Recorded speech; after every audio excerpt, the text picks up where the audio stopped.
അസ്സലാമലൈക്കും. ഞാനുള്ളത് എത്തിങ്ങാന സ്കൂളിൻ്റെ നേരെ DS സ്കൂളിൻ്റെ നേരെ നോമ്പല ബാഗ് അവരുടെ തൊട്ട് വരുന്ന കടയാണ്. അപ്പോൾ അതായത് ഹൗലിനിക്ക് ബദാം ജ്യൂസ് വെറൈറ്റി ജ്യൂസുകളുണ്ട്. അതായത് നല്ല ഫ്രഷ് കേക്കിൻ്റെ ഇതല്ലേ, കേക്ക് എങ്ങനെ വാങ്ങി കേക്ക് വെറൈറ്റി കേക്കാണ്. ഈ കേക്കിൻ്റെ എത്ര റേറ്റ് വാങ്ങും? കേക്കിനൊക്കെ 300 റുപ്യയുള്ള കേക്കിന് 1500 റുപ്യ കേക്കാണ്. ഫ്രഷ് സാധനങ്ങൾ കാണുമ്പോൾ തന്നെ ഫ്രഷ് സാധനം കാണുമ്പോൾ തന്നെ ടേസ്റ്റ് നോക്കും.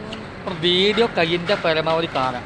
അപ്പോൾ അത്ര വീഡിയോ നമ്മൾ യൂട്യൂബിൽ എല്ലാവരും ഇടും. അപ്പോൾ യൂട്യൂബിൽ ഇട്ടാൽ അറിയപ്പെടും. അപ്പോൾ ഇതിൻ്റെ ഉള്ളിൽ എങ്ങനെയാണ് കാണിച്ചു തരട്ടെ. അതിൻ്റെ ഉള്ളിൽ കയറിയിട്ട് വീഡിയോ ഞാൻ എല്ലാവരും കാണിച്ചു തരാം. നല്ല ബേക്കറികൾ, ബിസ്ക്കറ്റുകൾ, വേണ്ടമാതിരി ബിസ്ക്കറ്റുകൾ കാണുമ്പോൾ തന്നെ അറിയുമ്പോൾ എന്താ റേറ്റ്, പൊട്ടിച്ച് നോക്കുന്ന റേറ്റാണ്. അപ്പോൾ എന്താ വെച്ചാൽ ഓഫറില്ല. അപ്പോൾ നല്ല കേക്ക്, ഔറിനിക്ക്, ബദാം ജ്യൂസ്, നല്ല പിസ്ത, വെള്ളം, അടിപൊളിയായിട്ടുള്ള വെള്ളങ്ങളൊക്കെ കാണുന്നത്. മക്കളെ ഇതൊക്കെ കിട്ടും. മണ്ണർക്കാട് എവിടെയും കിട്ടാത്ത സ്ഥലം. ഹൗലിമിക്ക് എന്ന് പറയുന്ന ടേസ്റ്റുള്ള ഹൗലിമിക്കാണ്. കാണുമ്പോൾ തന്നെ അറിയാം. അപ്പോൾ നമ്മൾ ഇടുമ്പോൾ വീഡിയോ പരമാവധി കണ്ടാൽ നിങ്ങൾക്ക് അറിയില്ല എവിടെ വരുന്നത്. അപ്പോൾ ലൊക്കേഷൻ മറക്കണ്ട. അപ്പോൾ നമ്മൾ നേരെ പറയാനുള്ള പറഞ്ഞോ. അപ്പോൾ പറയാൻ പറ്റില്ല, അവർക്ക് ഇപ്പോൾ പറയാൻ കഴിയുന്നില്ല. അപ്പോൾ വീഡിയോ എല്ലാവർക്കും ഇഷ്ടപ്പെടണം. അപ്പോൾ നമ്മൾ നേരെ ഇടുന്ന വീഡിയോ നേരെ കണ്ടോളൂ. ഇതിന് ഏതൊക്കെ ഐറ്റംസ് ഉണ്ട്.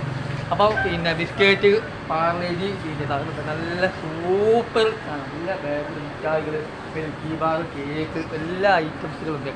അപ്പോൾ ലൊക്കേഷൻ മറക്കണ്ട. അപ്പോൾ ഇതിൻ്റെ പേരെല്ലാം ആസിയ ബേക്കറിൻ്റെ വരുന്നത്. അപ്പോൾ നമുക്ക് നേരെ വീഡിയോ എടുക്കുമ്പോൾ സൂപ്പറായിട്ട് ചെയ്യും. അപ്പോൾ അടുത്ത വീഡിയോ എവിടെ വരുന്നുണ്ട് നിങ്ങൾക്ക് അറിയപ്പെടണം. അപ്പോൾ അടുത്ത വീഡിയോ ഇടുമ്പോൾ നമ്മൾ യൂട്യൂബിൽ ഇടും, ഇൻസ്റ്റാഗ്രാം ഇടും. അപ്പോൾ കയ്യിൻ്റെ പരമാവധി കാണാം. അപ്പോൾ അപ്പോൾ അടുത്ത വീഡിയോ കാണുമ്പോൾ നമ്മൾ ഉഷാറായി കാണാം. അപ്പോൾ നല്ല സോഫ്റ്റ് ആയിട്ടുള്ള വീഡിയോ ആണ് കാണുന്നത്. കാണുമ്പോൾ തന്നെ അറിയില്ല എങ്ങനെ ഇടുന്നത് പോലെ. അപ്പോൾ മതി.